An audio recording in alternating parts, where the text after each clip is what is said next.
Day everyone, my name is Maria Polingi Saavedra and we are the Group 9.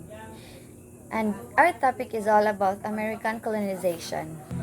The Philippines was a Spanish colony for over 300 years until the Spanish-American War in 1898. After the war, the Treaty of Paris ceded the Philippines to the United States. American colonization lasted until 1946, shaping the country's education system, government structure, and introducing English as an official language. The period also witnessed nationalist movements and the Philippines-American War 1899 and 1902. The Philippines gained independence in 1946 after World War II rather. The American colonization of the Philippines brought lasting changes, including the introduction of modern education, democratic governance, and infrastructure development. English became a key language, fostering global connections. The period ignited nationalism through fostering global connection. The period ignited nationalism through resistance, shaping Filipino identity.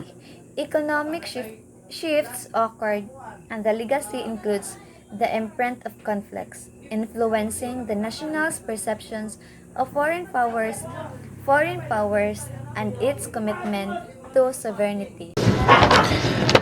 Pre-colonial Philippines. A overview of indigenous culture and societies. Pre-colonial Philippines was rich in diverse cultures and societies.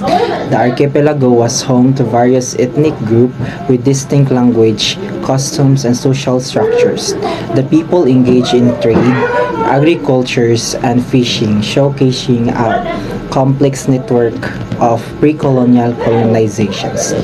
Spanish colonization and its impact of the Philippines. Introduction of Christianity.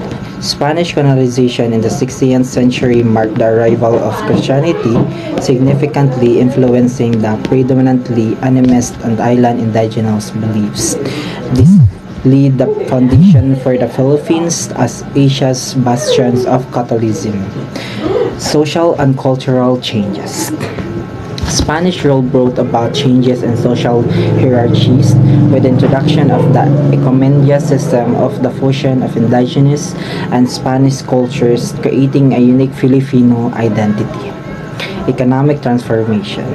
The Spanish implemented the hacienda system, altering the economic landscape. Trade routes were established connecting to the Philippines to the broader Spanish colonial trade network. Colonial administrations. The Philippines became a Spanish colony with Manila as the capital. Spanish governance led to the establishment of institutions, including the church and the socio-political structures. Resistance and revolts. The period was marked by resistance against Spanish rule, exemplified by events like the Tondo Conspiracy and the Gohar Rebellions. Spanish-American War and the Treaty of Paris. Causes and outcome of the Spanish-American War. Causes. The war sparked in 1898 had various causes, including the sinking of the U.S. main American sympathy for Cuban independence and the desire for strategic influence in the Caribbean and Pacific. Outcomes. Treaty of Paris in 1898 ended the war and resulted in Spanish ceding several territories. Independence for Cuba. The war led to Cuba gaining independence from Spain. Philippines cessions. The Philippines, Guam, and Puerto Rico were ceded to the United States.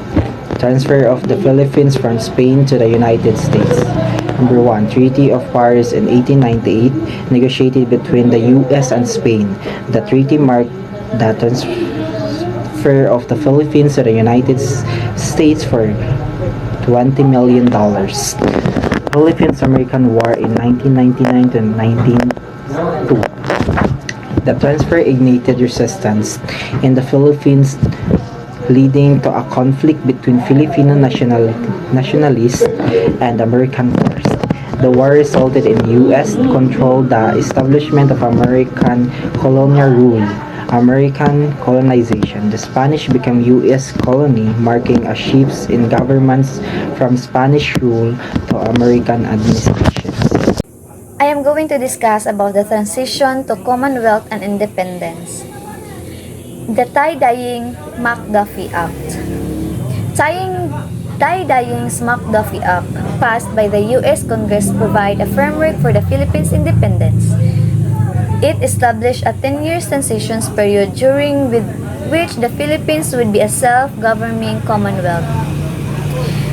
Provisions. The Act set the groundwork for the drafting of a constitution by Filipino and defined the process leading full independency by 1946. Next is the establishment of the Commonwealth of the Philippines. Commonwealth inauguration. The Commonwealth of the Philippines was inaugurated with Manuel L. Quezon as its the first president. This marked a significant step towards self-governance while maintaining ties with the United States. 1935 Constitution. Filipinos drafted their constitution providing for a democratic government with executive, legislative, and judicial branches. Judicial branches. The U.S. restrained military bases and certain economic privilege during this period. The next is the road to fall independence in 1946. The World War III. The World War II. The outbreak of the World War II interrupted the path to independence. The Philippines was occupied by Japanese force from 1942 to 1945. Next is Liberation and the Philippines Independence Act 1946. After the war in the Philippines was liberated and in 1946, the Philippine Independence Act took full effect. The Philippines officially gained independence on July 4, 1946, with Manuel Rojas as its first president. Third, next is legacy. The transition into independence highlights the resilience of the Filipino people, who navigated challenges during the war and successfully achieved full sovereignty. The journey from the Tie-Dyeing McDuffie Act to full independence encapsulates the Philippines' determination to establish self-governance and shape its destiny as a sovereign nation. Transition to Commonwealth and the Independence. The Tie-Dyeing McDuffie Act, enactment 1934, passed by the U.S. Congress, provided a framework for the Philippine independence. It established a 10-year transition period during which the Philippines would be a self-governing commonwealth. So, provisions. The act set the groundwork for the drafting of a constitution by Filipinos and defined the process leading to full independence by 1946. The establishment of the Commonwealth of the Philippines. Number 1 is the Commonwealth inauguration in 1935. The Commonwealth of the Philippines was inaugurated with Manuel L. Quezon as its first president. This marked a significant step towards self-governance while maintaining the ties with United States. Number 2 is 1935 Constitution. Filipinos drafted their constitution providing for a democratic government with executive, legislative, and judicial branches. The U.S. retained military bases and certain economic privilege during this period.